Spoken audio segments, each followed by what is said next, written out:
आम इंतखाबात के नताइज में मुबैना धांधली। पीटीआई रहनुमाओं की अहम प्रेस कॉन्फ्रेंस फॉर्म 45 और फॉर्म 47 की शक्ल में तमाम शवाहिद मीडिया के सामने रख दिए। रऊफ हसन कहते हैं पीटीआई उम्मीदवारों के खिलाफ इलेक्शन में फ्रॉड किया गया। 170 में से 92 सीटों पे हमें कामयाबी मिली थी।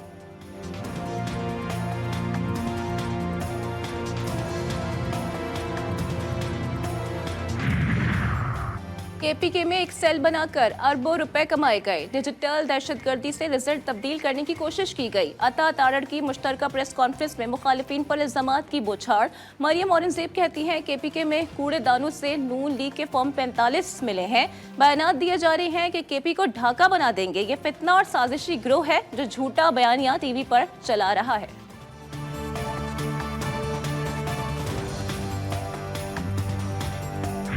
आपके करतूत मैं जानता हूं। मैं अगर अपना मुंह खोलूंगा तो आप दुनिया में किसी को मुंह नहीं दिखा सकेंगे।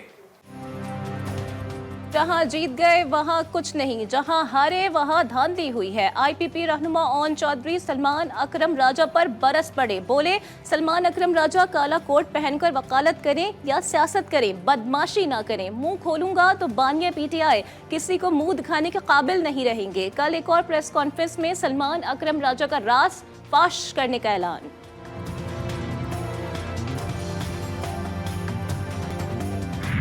अगर ये कह रहे हैं कि जनरल बाजवा ने कहा कि जालो तरीके अदम एतमाद, तो मेरे सामने जो वाकया पेश आया मैं आपके सामने रखना चाहता हूँ।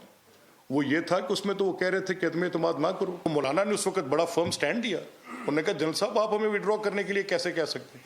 अगर तो ये जनरल साहब ने डलवाई थी तो फिर वो विड्रॉ कराने क्यों आए बैठे थे? मैं ये कह रहा हूँ ये मौलाना ने तौहीन की है बाकी जमातों की।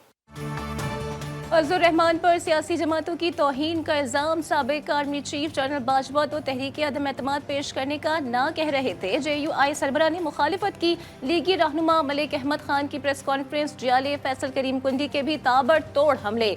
मौलाना चले हुए कारतूस करार। बोले अदम एतमाद का सबसे ज्यादा फायदा मौलाना फजलुर रहमान को हुआ। उस अदम एतमाद का सबसे बड़ा फ़ायदा मौलाना फजल रहमान साहब को मिला। 4 वजारतें, डिप्टी स्पीकरशिप, फिर उनको गवर्नर खैबर पख्तूनख्वा मिला। तो मज़े लूटने के बाद आज उनको ख्याल आया कि उनके साथ बहुत बड़ी ज़्यादती हुई है। अब मौलाना साहब जो है इस वक्त चले हुए कारतूस बन चुके हैं। एक इलेक्शन हारने के बाद वो कहते हैं कि शायद हम असला उठा लें। आप रियासत के खिलाफ असला उठाने के लिए आए हुए हैं। पीटीआई की आला सतही कमेटी की सियासी जमातों से राबते जारी। कौमी वतन पार्टी के रहनुमाओं से मुलाकात तय। पीटीआई वफ्द आज शाम आफ्ताब शेरपाव की रिहाइश गाह जाएगा। तहरीक इंसाफ की जमात इस्लामी के साथ भी राबते बहाल। सरदार लतीफ़ खोसा का लियाकत बलोच से राबता। कहा इश्तराकी अमल पर जमात इस्लामी का मौक़िफ़ असूली है। इश्तराकी अमल सिर्फ केपी नहीं वफाकी सतह पर भी किया जाना चाहिए।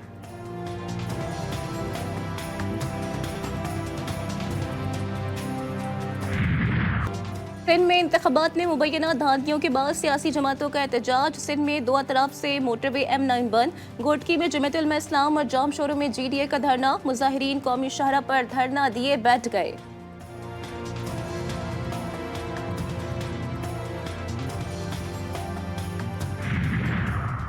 डेरा बुगटी में जमहूरी वतन पार्टी के नवाब गहराम बुगटी का एहतजाज।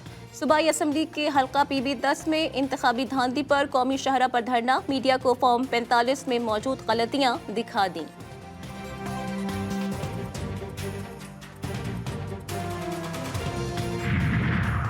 डेरा मुराद जमाली की सरकारी लेडी डॉक्टर खालिदा मेंगल के घर में डकैती की वारदात। DHQ नसीराबाद में तीसरे रोज हड़ताल जारी। इमरजेंसी के सिवा तमाम शोबों में काम भी बंद।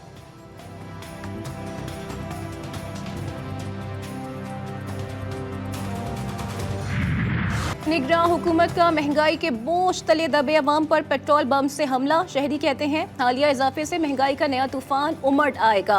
मजदूर, दिहाड़ी और मुतवस्सित तबके की मुश्किलात मजीद बढ़ जाएंगी।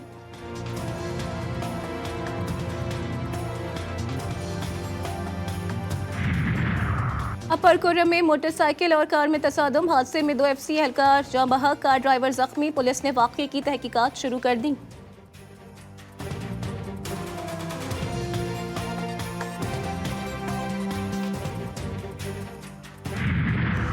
भारत के बाद पाकिस्तानी लड़कों का जादू नेपाल पहुंच गया। नेपाली सिस्मा देवी की लियाकतपुर पहुंचकर पाकिस्तानी लड़के से शादी। सिस्मा देवी ने इस्लाम कबूल करके अपना नाम आयशा रख लिया।